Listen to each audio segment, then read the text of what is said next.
Folks, welcome back to another episode of Vino Volley. And as we are on the precipice of summer and summer weather, let us not relate it too much to the heat of the transfer market, similar to that of two rats fucking in a wool sock. Mike, hello.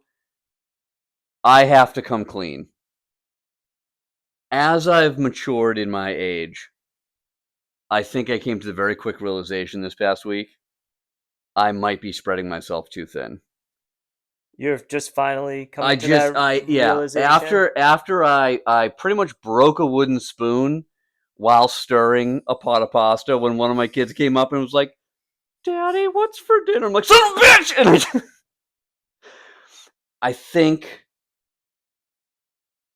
as much as I'm looking forward to all the things and all the events and doing all the things, the end of the school year is like one of the most stressful times.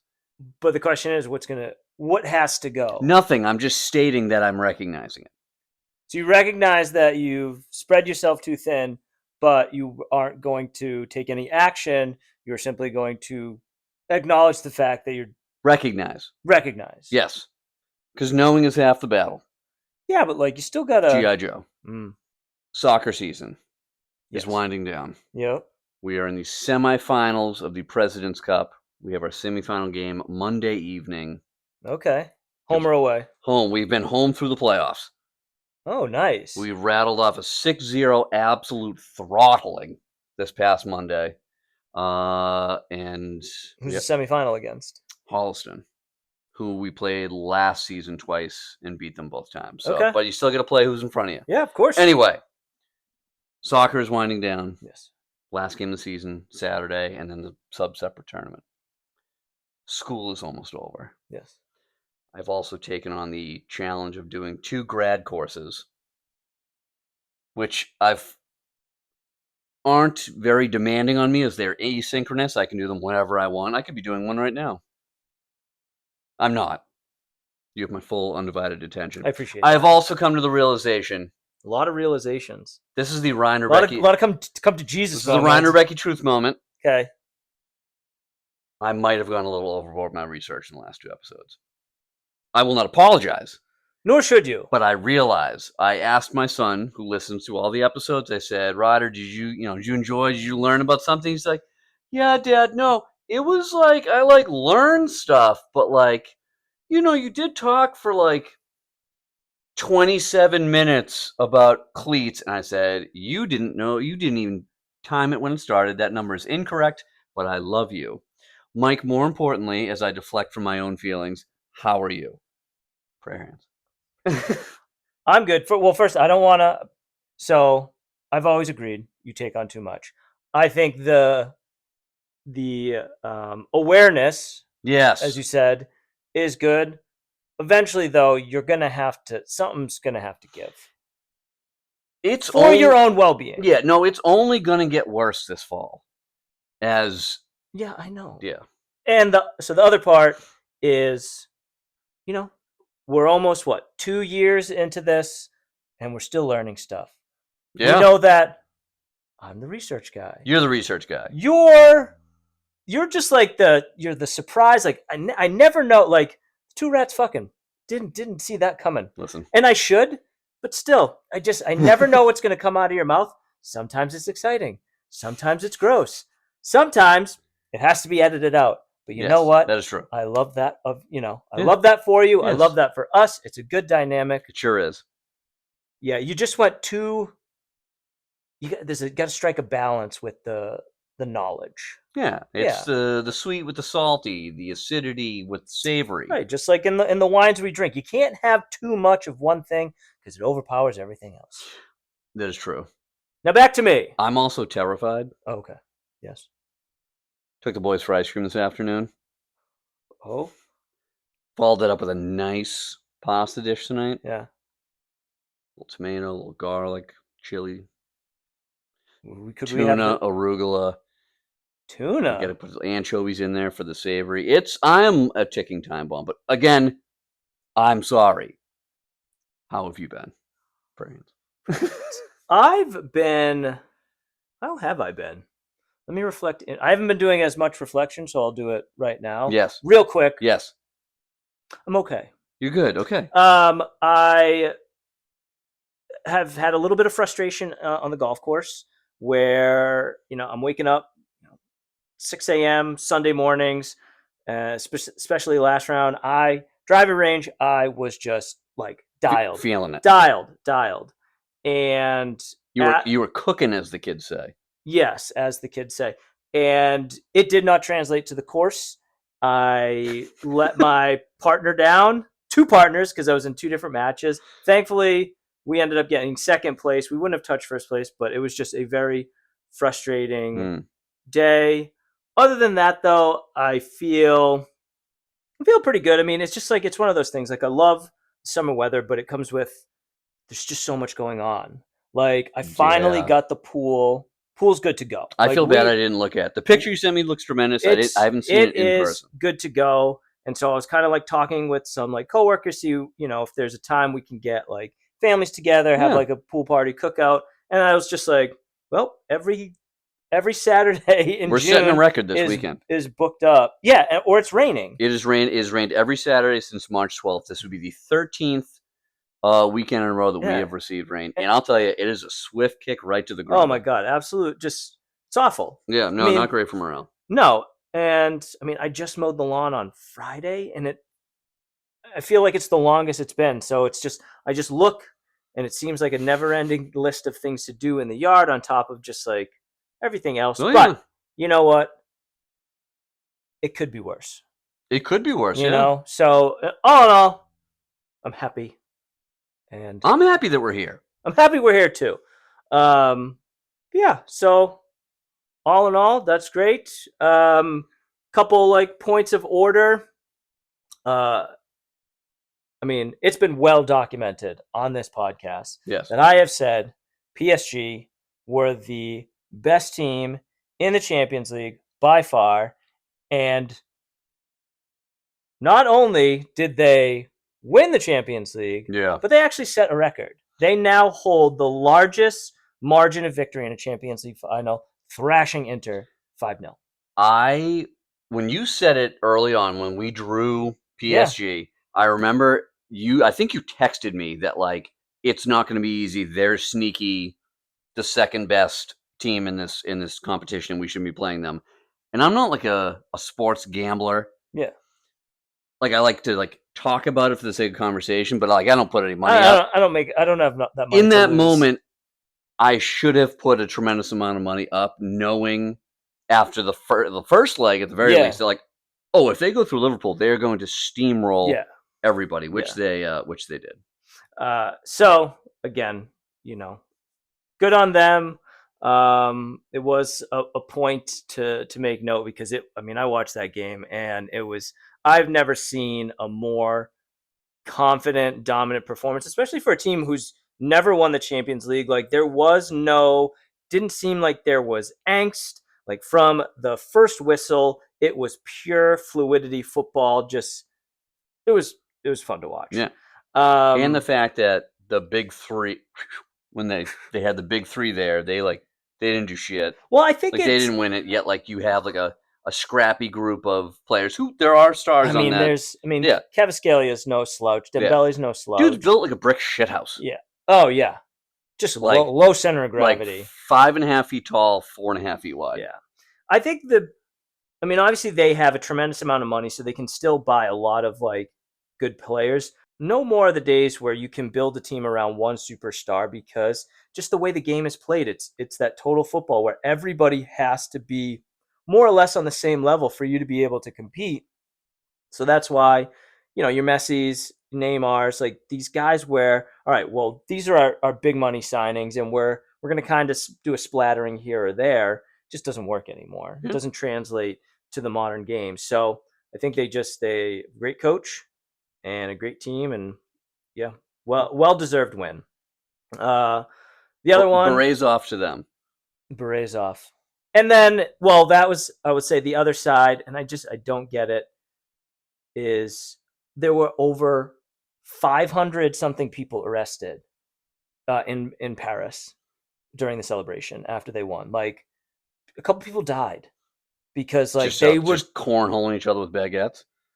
No, they were just like rioting and just good lord. Trying to be serious. Fucking no, they like burnt told like you I was gonna bring- Yeah, I know. But like lighting cars on fire. I never understand. You know, we've seen it in Philly when like the Eagles win. I just don't understand like how do you celebrate a victory by just trashing the place you live? Like how I don't understand like how the two. That is surprising from the Parisian people, because I feel like they wouldn't do something like that, as snooty as they might be. It's a good observation. Yeah, I mean, I feel like they're very like proper and I snooty. think I mean, there's- listen, I've watched Ratatouille. Yeah, it's watched Ratatouille. Good, it's good. I think there's a darker side to France. Oh yeah, Yeah, yeah. but anyway, Wirtz to Liverpool. That's the other big one. So I mean, here we go, right? I mean that's a big one. The way I understand it, I haven't watched too much of him to be honest, but from the highlight reel and what everybody's saying, he's 22-year-old, better than Coutinho. If we're trying to figure like a profile player for Liverpool, which I mean, you obviously know the Little Magician, I was my favorite, what he could do. So I'm just excited. Obviously, there's going to be a lot of talk about the price tag, and social media is going to go nuts about it. I didn't give a shit when they spent 85 mil for Nunez. Obviously, that didn't work out, but it's not coming out of my wallet. Correct. So if it translates to victories, however they may get them, I don't care. What I do like is it's a very big statement signing. So we've got Frimpong. Looks like we're pretty close to Wirtz. They have the medical tomorrow, I think. Looks like Kirkez is also coming in, so strengthening your left back position, your midfield. And there's also rumors that I think they're going for like this young Frankfurt striker who looks like he might be like 19, but another like big signing. And I just like the statement that it's like, hey, we're not satisfied with winning one every 5 years or whatever. We're here to be a constant threat and strive for as much silverware as possible. So I just like it because, as we know as Liverpool fans in seasons past, it's not always been easy in the transfer window. We're always in for everybody, and then what comes to fruition isn't exactly what we thought we signed up for. So but yeah, those are just some doings. As we're in that moment, always want to make mention of our social media outlets. So vinovolley85@gmail.com is our email address. Vinovolley85, our Instagram. I do apologize for our listeners and our viewers, as I have been slacking on uploading the video content, but there's a couple most punchable faces that will get posted. We will enjoy as well, what we have. This one. And then lastly, our website, vinovolley85.wixsite.com/vinovolley. So, Ryan, do you have any other points of order that you would like to discuss before? I just hope the Frankfurt is a natural casing. As opposed to? Artificial? Also, I did receive no emails, but pretend emails over the outrage that you do not find Natalie Dormer attractive. That is a conversation for a different time. Let's get into it. Not that. Our episode. I don't know. Hey, teach their own. Saw a clip of her eating an apple the other day. Holy nuts. She's got like a weird smile, too. Oh, I love it. It's naughty. She's got those big doe eyes. I'm not... You're not alone. I know there's some people that find her attractive. Here's the thing I will say, because like I know it comes from like her roles in certain shows. If she wasn't portrayed to be as provocative as she is in those shows, do you think you would still find her as attractive? If she was just like walking down the street, Yeah, I put her almost in the same class as like an Anne Hathaway. I think she's classically beautiful. Oh, I mean, I feel like that's a slap in the face to Anne Hathaway. Although both have big doe eyes. I know she's an Arsenal fan. Yeah, it really hurts. It really does. But on that note, to all our Vino Volleyers out there, it is time to pop those corks, indulge in a healthy pour, and dive stud showing into today's episode. So, Rye Guy, why don't you tell the folks the wine we will be drinking this episode, which is actually the last wine we have from the Vin Bin, Okay. and then I'll tell them about the topic. Roger that. Tonight we are consuming the 2022 Domane Le Bonlier Summer Champagne Tradition. I think I did a fairly good job pronouncing that. Nailed it. And it is from the Saumur Champagne region of France. It is a Cab Franc. This might be the first. I think this is the first Cab Franc we've ever had. Yeah, I don't think we've done one. Mostly because I don't like Cab Francs. Well, Peppery. I had some arugula tonight. I'm riding the pepper train. Did you take any? Nope. Ooh. Have not had bad heartburn. Crippling anxiety, but not bad heartburn. So crippling anxiety doesn't lead to heartburn, because like if I'm anxious, I'm like burping like fireballs. It's like right here. No, I think it was the 2.5 scoops of JJ's ice cream I had this afternoon that the dairy is just keeping everything down. It just goes out the back end. Yeah, whoa. The anxiety shits. If I text you tomorrow morning between the hours of 6:50 and 7 o'clock with "it's happening," just know that I pulled over on the side of Route 9 and I'm just pacing back and forth, just with my 2 passenger doors open, just violently hanging off my running board, just We go through what's it? jumping. We talked about this, like, when you're driving in the car and you're like, oh my god, I'm gonna shit my pants. Like the levels. First it's denial, being like, no way, I can make it home. Then it's anger, like, oh, I can't believe you're gonna fucking shit your pants right now. And then it goes into acceptance, be like, all right, I'm gonna do it. I'm gonna poop my pants right now. So hopefully you don't have that moment. I hope I don't. That would be a shitty day to start. Shitty way to start the day. Sure. So we are to expect from this wine a classic Cab Franc style with fleshy, ripe, and rich, showcasing black fruited jam layered with white and black pepper, lightly charred cedar, and speckled with notes of blue violet on the palate. I hate, and we've had it a couple times in a review, the word fleshy when describing a wine. I do not like it. Yeah, it's just like a plum. A plum I consider a fleshy fruit. No. I mean, yes, but I understand your discomfort. I don't like it. Yeah. So, along with the wine we're going to be drinking today, and Ryan kind of alluded to with the end of the season, the summer's here, is we're just doing a season wrap up. Yep. So, bringing to the table some items, things about the season. Some may pertain to the Premier League, some may pertain outside it, but just things that we thought to make note of, things we enjoyed, maybe things we didn't enjoy so much, and have a nice, thoughtful discussion about it. Yeah, love that. All right. Hell yeah. Why don't you get off your fat ass and get some wine? Oh God, did you hear that? Oh, I did. I felt it. Oh God. No, that's your cord. Did you just break my cord? No, it's fine. Okay. Ready? You don't need to lean in. Fucking. It's got a good smell to it. I was gonna say it smells exceptional. Yeah. Maybe I'm a Cab Franc guy. I don't know. I think I must have had one and it had peppery notes, and I was like, It's just the darkest red. I mean, I can see the sconce through it, so I know we've had darker. We've had more. Oh, we've had full-bodied, literal squid ink called Squid Ink Incorporated. Oh, Daddy likey.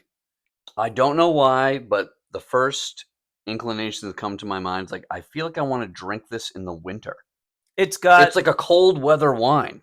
I think it's like the warm spice notes. It's definitely got spice notes on it. Like I'm getting like clove. I'm getting almost like a cinnamony type thing. Again, I had a meal tonight with like a tremendous amount of like chili and spice in it. So might be a little numb to that, but smells really good. Yeah. Initial tastes are also really good. This is also one of the cheapest bottles we've sampled. Yeah, it is nice. I get the red fruit. I get the clove. I get that spice on the finish, and then it kind of lingers on the tongue afterwards. But it's nice. I'll be interested because we just poured this. I'll be interested as it opens up in the glass if it softens up a bit, because Did you read what the ABV was? No, I did not. Because it feels boozy, like going Um, down. Like yeah, yeah, yeah. I can kind of feel it past my rib cage. I'm gonna say it probably Is it- is a 14, but I could be wrong. It is a 13. Interesting. So yeah, I'd be interested if it kind of mellows out on the palate, like going down. But again, a lot of positive notes from it. Yeah, I dig it. and like food pairing. I know a couple things I read. Like food pairings was like stews, Fucking beefs. love stews. Yeah, That's like I'm not like a seasonal food guy where like once it's summertime like no soups and stews, like no. I will have like a hearty like Guinness stew, yeah, like no, yeah. beef. I'm Fuck making chicken soup all year round. yeah. Nice. Yeah, Still got that turkey. yeah. Can't wait. When are you going to use it now? Whenever it feels right. Does every day feel right? Yeah, I'm doing at least 2 whole chickens a week. Really? Oh yeah, I freaking love processing a chicken and like cooking all the parts sub separately and using it for stock and doing all the things. But anyway, that's been food talk with Mike and Ryan. We have a lot to unpack. I have done zero research. I am merely your co-pilot tonight. All right. So as sometimes I like to do with the season wrap ups, I like to bring stats to the table. Not like I'm not going really down like the deep dive of everything, but just a few here and there. Yeah. So in the first one, I brought up just because 3 out of the 4 were Liverpool players. So like subtle brag is most goals this season. Mo Salah 29, most assists. Again, Mo Salah with 18. Unreal. Most passes. I mean, again, it's only because it was a Liverpool player. I mean, I guess that's cool. But Virgil van Dijk with just shy of 3,000 passes, 2,923. And then fucking David Raya of Arsenal with some clean sheets. Yeah, whatever. Fuck him. He's got a weird lip to tooth ratio.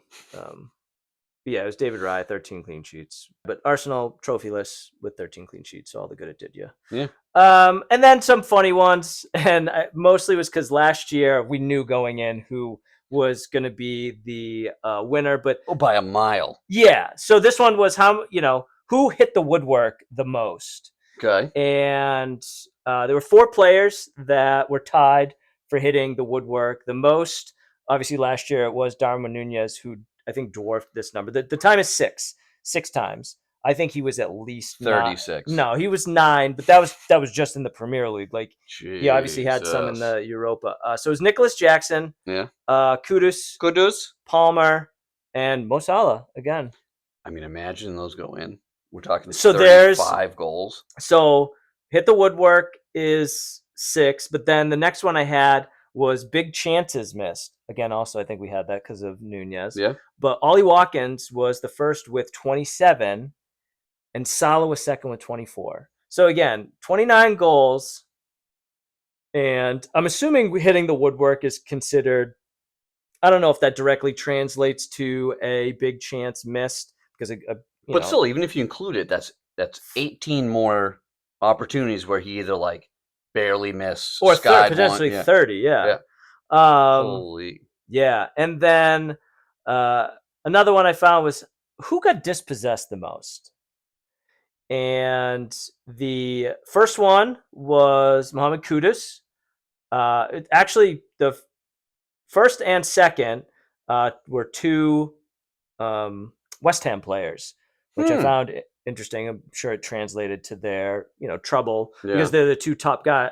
But Kudus and Bowen. So Bowen was tied with Semenyo from Bournemouth at 70, being dispossessed 77 times, but Kudus was 93 times. Oh, imagine that. No. So like, 38 games? I mean, it's twice a game. 2+ times a game that you've been dispossessed. Gross. And again, like you watch like in the final third where it's it could be 1-on-1 getting dispossessed. Like how frustrating that could be that two of your front 3 men for West Ham were getting dispossessed that much. Almost like they were taken over by the devil. They were dispossessed so many times. Power of Christ compels them. Moving on, I noticed you have another couple bullet points there. We're gonna linger on that one for a second. I'm going to interject with one of my notes, mental notes. Yes. My boy Nuno, well-established, big Nuno guy. Very well established. The story of Nottingham this year definitely stood out to me. He is a leader of men. He finds a way to systematically, coach up the right players, even though both his teams he has pretty much been like Portugal North. And I think they just signed another big Portuguese player as well. Or we're eyeing another big Portuguese player. Potentially.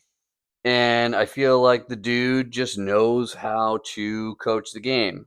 And at the end of the day, I was bummed that they missed out on Champions League. Kind of a bummer. But it was for sure a bummer. Like you were in second for so long. So here was my thing with that is they had a great system. They were definitely a counterattacking team, but that system has a flaw in the fact that if you can't capitalize on your opportunities, right, you're defending a lot. Yeah. And a team that keeps attacking is eventually going to find those openings. And if your main play style is counterattack and you eat the first goal, then you can't really be a counterattacking team. You have to go on the offensive, and that opens you up for more. So I just think in the latter stages of the season, their big hitters went cold, and they kind of ate a couple first goals where they couldn't rely on the system that has brought them so much success. But again, it does suck because it would have just been such a cool, just something different. Yeah. I mean, he's put them back on the map, and they're a pretty storied franchise. Yeah. Like, granted, it's been a while since the two in a row Champions League victories. Mm-hmm. Might have been like the 70s. Yeah. But still, like, it's a storied franchise. And for him to bring them back to hopefully a European glory would be great in my eyes. They're going to be in some type of European competition, which is great. It brings revenue in, brings players in. So hopefully, they're here to stay, because it is nice to see a couple fresh faces here and there. Yeah, 100%. And then there's just, so much as far as teams winning trophies that I thought were important to note. First and foremost was Crystal Palace, their first ever major trophy, the FA Cup. Not only did they win the FA Cup, but they beat Man City. Now, obviously, we know where Man City finished this season. They were not the same dominant City we're used to, but still, comparing them to Crystal Palace, it should not have gone the way it went. But I'm so happy it did. Yeah. I know the Rebecca Lowe is a huge Crystal Palace fan, lifelong. Really? Yeah. So she was at the game. There was a video shared of her celebrating with her family. So it's just like, it's pretty awesome. Tottenham and a 17-year trophy drought, winning the Europa League against United. Now, they lost 22 games this season. They were literally right above the relegation zone, but, which I relish in, they are in the Champions League, just like Arsenal, and they have silverware to show for it, and Arsenal don't. Yeah. And as you're talking about a London rivalry, like, that is just like cigarette smoking after sex good. Post-coitus? I say that, but I would never smoke a cigarette. No. I find them vile. But I've seen it on TV. Stereotype. It seems satisfying. Yeah. But anyway, that was great. Although that game was absolute dog shit. I've never seen a more sloppy final in all the times since I've been watching the sport. It was like, just the phrase I want to use, I can't. So it was like watching two blind dogs try and hump each other. Oh, okay. Yeah.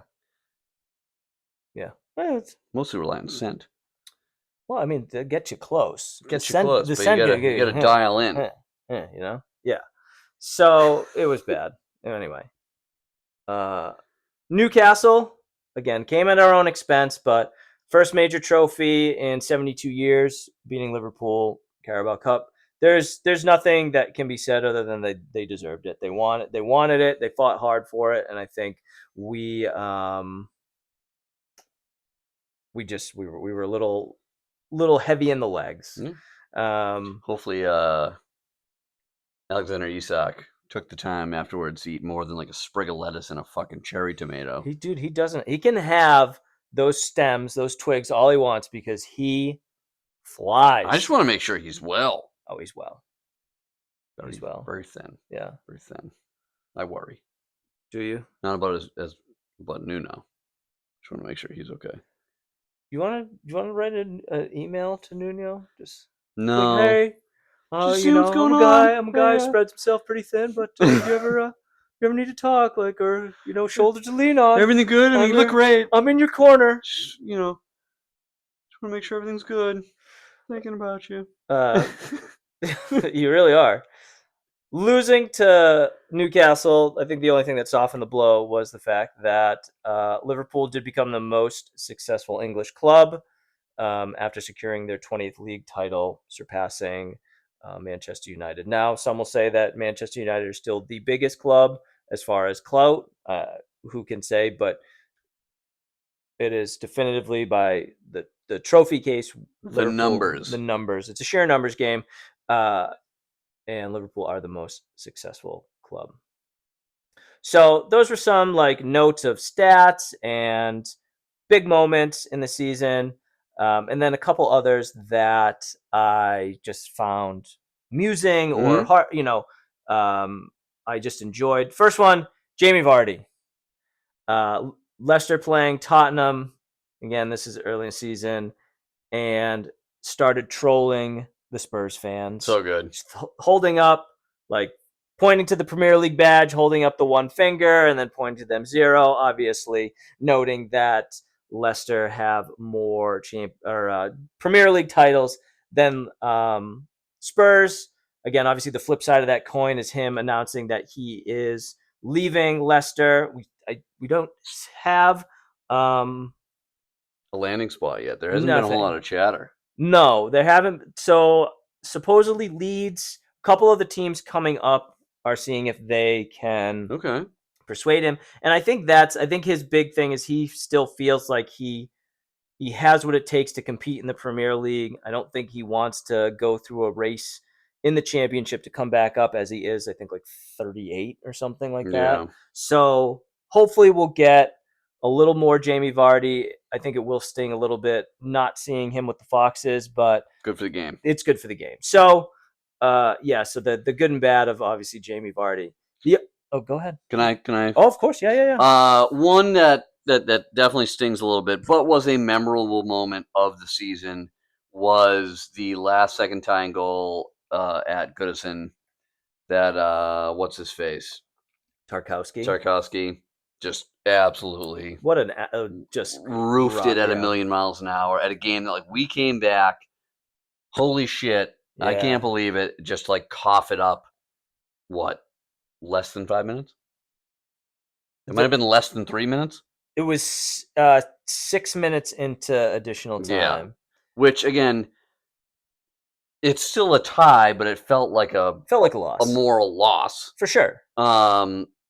I understand the pomp and circumstance of like that was the last time we are gonna have a derby in that park. It meant everything to them, and that's fine. Like but I remember. It was on your birthday. It was my birthday. I'm sorry. Yeah. It's okay. Can we sing Sarah McLachlan? No. Okay. I don't even like that song. They always show one cat with like one eye and like. I changed that commercial every time. I just can't take it. Yeah.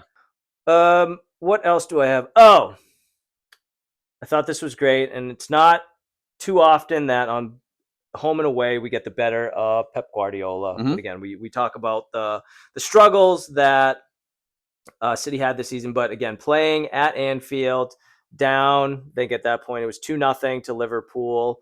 Pep. You could see a wry smile, starts holding up 6 fingers to the Liverpool fans as they chant, "You're getting sacked in the morning." And like that kind of banter, that shit, I love it. I eat it up. Yeah. It's just like it's great for the game. Oh, it's so good. When it's playful, like when you get a reaction, it makes it all the more fun. Yeah. So to see him just be like joke, but also be like, yeah, guys, I've won it 6 times. Like Yeah. I loved that from both sides. Yeah, 100%. Yeah. And then another one is our own Endo, who only cost us a mere 13 mil and was absolutely a stopgap because we didn't get the person we had thrown 120 million at. Mhm. So Endo gets a guard of honor from none other than Moises Caicedo, Yep. who we had bid 120 million for, but had already given verbal agreement to Chelsea, and basically Egg on his face. Yeah, it was just great because I mean, obviously Endo is just such an unsung hero. Like he's not a starter. He's got limited minutes, but like when he comes in, he locks it down. He gives it 110%. Very stoked. He's Mouth guard goes in, and he's ready to So fuck. there's yeah, yeah. Extra protection. Extra, yeah, I'm a biter. Can't be too safe I'm out a biter. So there's two things. One, once the mouth guard goes in, Yeah. locked in, and then two, once that first yellow card, because you know he's gonna take a tactical foul. Yep. But like once that first yellow card and he knows there's no room for error, man, it is just precision, Yeah. precision, and locks it down. So yeah, Surgical. yes. Yes. Great squad guy. Hope he stays again. Hopefully, you know that the core. We know that Trent is gone, but the core stays intact. Mhm. We add on top of it, and we go again. Stay healthy. Obviously, because I hate Arsenal, and we've said it already. Arsenal, for all their talk and all their fans fucking chirping, they go trophyless. Didn't win a goddamn thing. Nothing. Except being the first fucking loser in second place. So That's good right. on you, Arsenal. Who knows? I mean, again, if they stay healthy and a few calls go their way, they could win next year. They do have a solid team. I will give them that. But for the love of God, I hope it doesn't happen because I just don't think I could stand listening to them talk about it. I hope it's one of those things that, like, the next generation, their parents will like, fucking, like, Mikel Arteta, we thought he was going to be the guy, and we fucking believed in it year after year, and he fucking let us down. It's just like, and it's such like a concreted. That's already, there's a divide between fans that there's some being like, well, he's still like, you know, we're progressively doing better, and there's others being like, it's been 5 years and we haven't won a damn thing. Yeah. Like we thank him for what he did, but he's not the guy to get him to the next place. I just think the guy's a donkey. Yeah.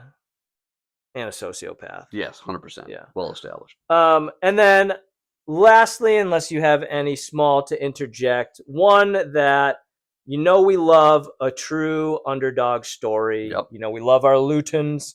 Ipswich was, and, you know, they, you know, up and down, but Sunderland, back in the Premier League since 2017. I'm going to take you down the road for what happened since the last time. Please do. So back in 2017, they were relegated from the Premier League. Yes. Then I don't know if you know, the documentary came out in Netflix, and then 2018 were relegated for the second year in a row from Championship to League One. So they dropped.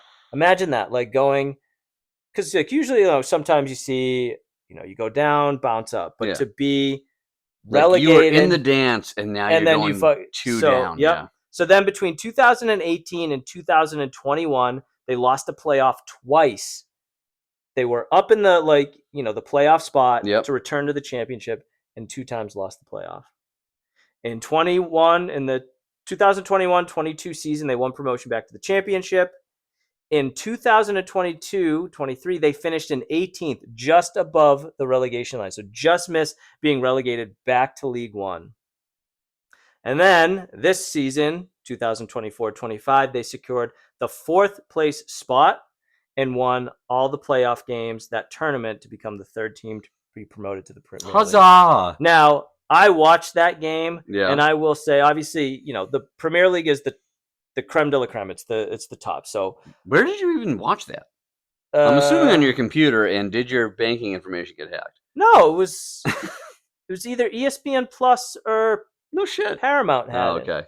I just so obviously on the championship, the first 2 teams automatic, and then 3 through 6 play in a tournament to be the third team. I like that. It's fucking I like awesome that. because there's just like so much on the line. The fans are in it. It's fucking great. And I kind of wish we had something like that in the Premier League, but obviously there's no higher tier, so it's Correct. really the the Yeah, cups and the feeder right. leagues. Yeah. Obviously the Champions League, but it's different. Yeah. But yeah, so I mean that's more or less the big takeaways I had from this season. A lot of firsts, a lot of big excitement for different subsets of fans. And I thought a lot of things that were pretty cool. Will Glass, I guess Harry Kane got his first trophy too, but fuck Harry Kane. He's gonna get his day in the sun. Fuck him. But yeah, it's been a tremendous year. It has been great. We walk away winning the Premier League. And it feels good. Watching Klopp leave, saying goodbye just a few weeks ago last year. Sad. All you thought was, what a great guy. He goes out with class. He chants, has the entire Anfield chant his successor's name, like not something that's like readily done or ever done. And all you could think of was like, I'm cautiously optimistic that this is the right guy, but we didn't know.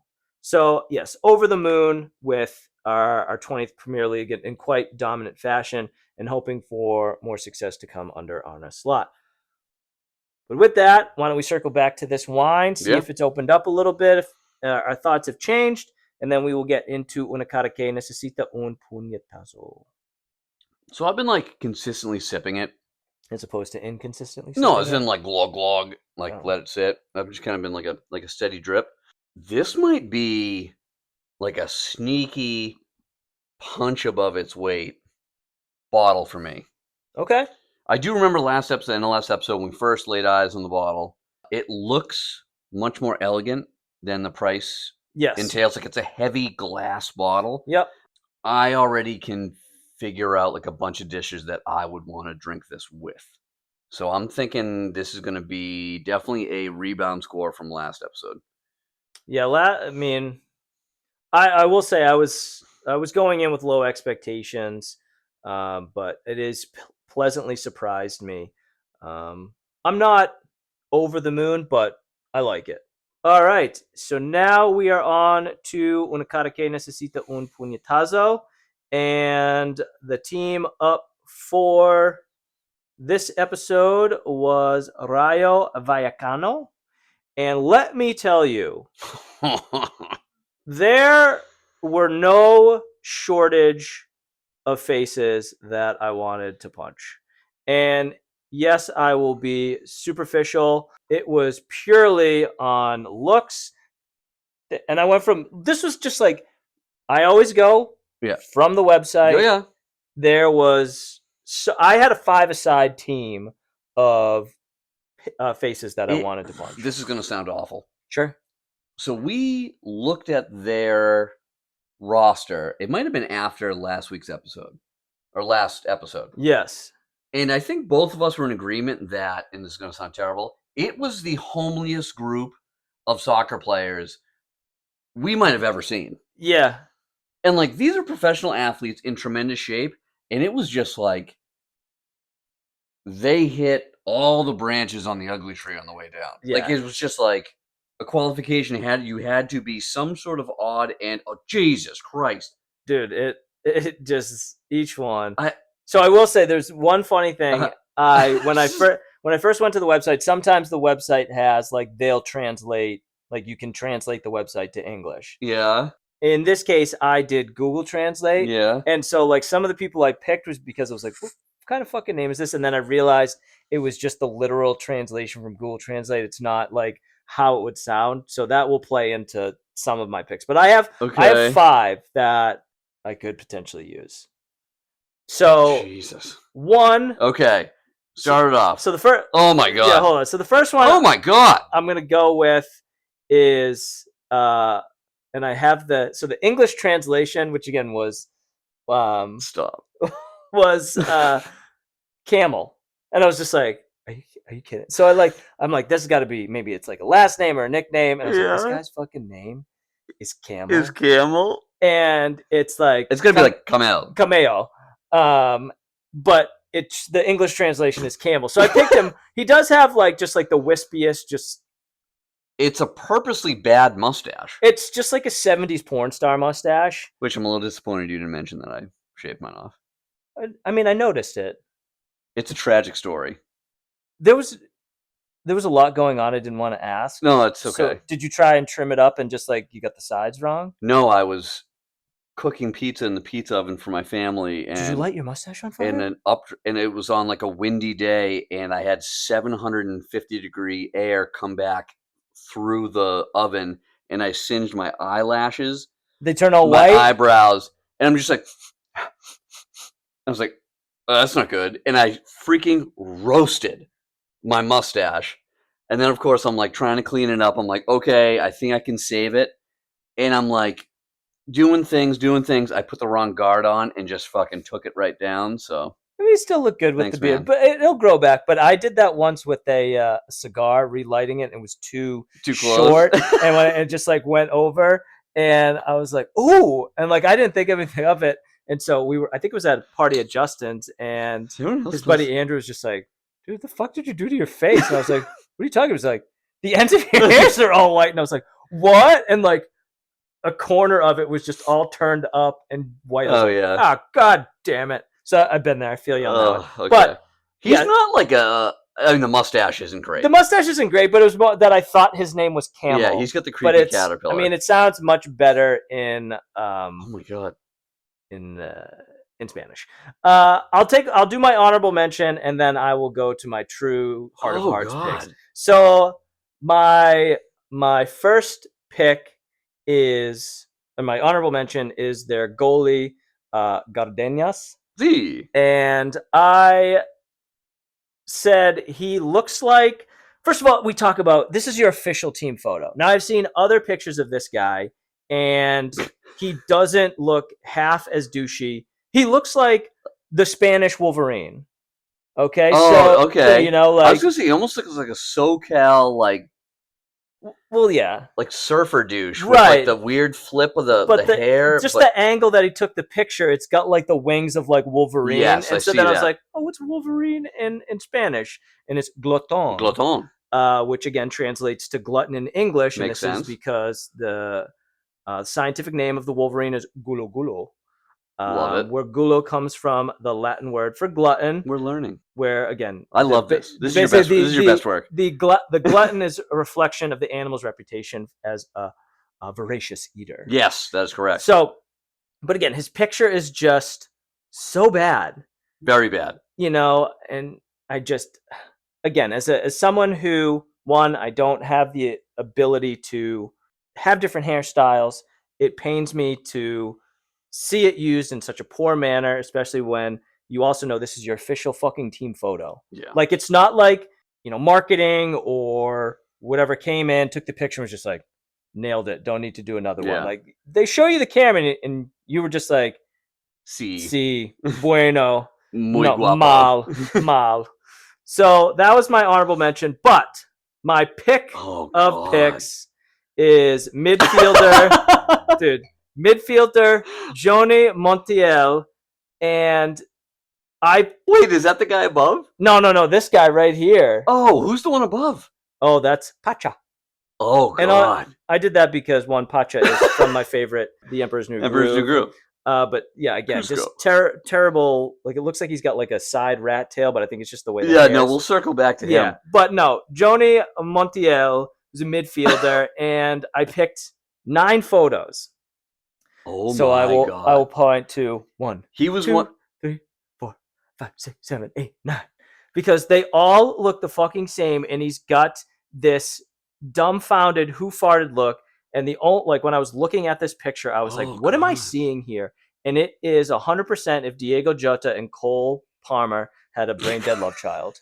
Like, it's this, like, I mean, obviously love what Diego Jota has done for the team, but he's just got a dumb face. That is and just the such two of an them, accurate compilation. So I am going to post all 9 of these photos, but I was just like, all right, fine. It's the official photo. Like, I'll give him the benefit of the doubt. And then I went down Google and I was just like, Oh, sweet Jesus! But he he's did- also one of them, like, other than the middle bottom picture, I don't know which is in chronological order of age. yeah, I know.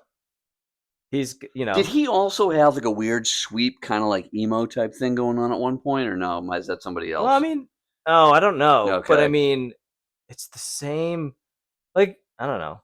Again, Vacant stare. every single time, like the cameraman like points and he's just like, nailed it. Yeah. And yeah, yeah, right. It's just Oh god. it's the Great pull with the Jota and Cole Palmer right. reference. Isn't it just like? I'm going to interject with mine now. I love it.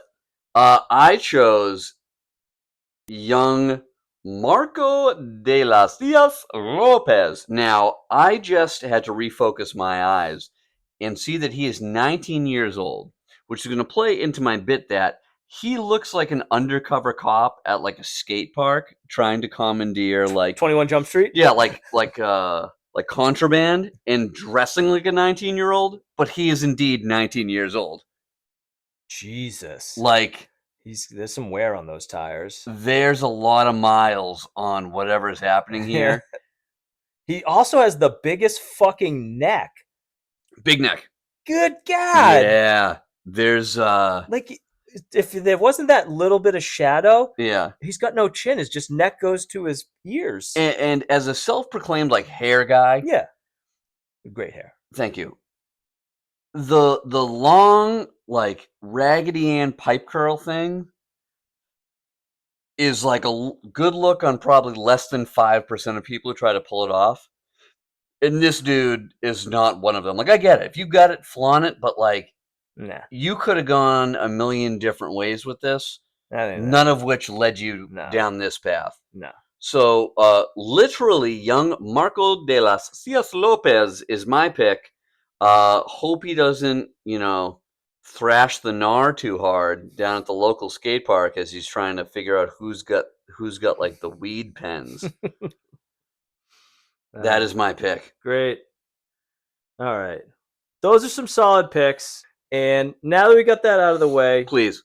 I'm not going to really just kind of dilly-dally. I do want to note that the team for Una Cara que Necesita un Puñetazo for next episode is going to be Osasuna. Osasuna! And why don't we give our final thoughts and score for the line? I have to give one more thought. If you were to scroll up there to young Pacha. Yeah. Full name Luis Alfonso Espino Garcia, who looks like Eden Hazard's brother. They kept locked in the attic and only fed like raw chicken. Correct. Yeah. All right. What's your score? All right. Let me take a little pull. Little hey, how you do? Little sniff. I have not been as active nasally today. I have noticed in the last couple episodes, I'm like dunkarooing my schnoz right in there, and you can hear it on the mic. And I'm sorry, unless anyone who listens is into that, but I got to go with what I got. I'm on board with this wine. Well established. I might pursue this when we're at the Vin Bin. I might buy like side bottle for the house. Not super heavy. Mm-hmm. It does have like a lingering, like a booze vapor towards the end, but we've also been drinking wine for about an hour. Mm-hmm. So it's just all up in the holes. The taste profile speaks to me greatly. I'm going like I'm going like 8.6. Okay. I will seek this out. I will buy it again. Fucking dare me. Oh, I dare you. Okay, well. I was locked in as you were saying it. I'm locked in at 7.6. Okay. I think it's good. I like the flavor. Again, as you said, it does have that heat, that booziness going down. I thought it might mellow out at 13%. I think I'm expecting a little bit of a smoother finish. Okay. But again, I like the spice notes in it. I like the body. And so, yeah, 7.6, I think, right in there for me. That's like a good score for you, given how you just unpacked it. Yeah. So, which kind of brings us to, you obviously mentioned next time we go to the Vinman, we're out of wine, so we don't actually no. we don't actually know the wine we're going to do for next episode, so it will be a new reveal when we actually record and post. But I do know that I want something that's going to be bold. It's got to be just real, like, because the topic for I thought we next were just doing farm animals. no, Okay. you done? Yeah. To bring it back to what I was talking Yes, I'm about. sorry. The topic for next episode is you and I are separately going to bring to the table phrases that you might hear in the world of soccer, whether it be an announcer, a coach, or player, but could also be misconstrued as something that would be said in the bedroom. Fuck yes. Yes. So we're very excited about that. I can't even come close to fathom what's going to come out of your mouth, and I'm so fucking excited. Yeah, for no, it. I've got a good list thus far, Yeah. and we've had some pretty hearty episodes as of Yeah. late. So I think this will be a good little palate refresher, keeping it light, some laughs. Oh, for sure. Yeah. And just laugh along with us. Yeah. So on that note, as we come to the end of every episode, we would always love to keep going, but after VAR review, we are officially out of time, and thus must put the final cork in this episode and say, listen to us next time on another exciting episode of Vino Volley. So, Rye Guy, please do us the honor. Take us out. Folks, as always, remember to sip and soccer responsibly. We bid you a Freddy adieu.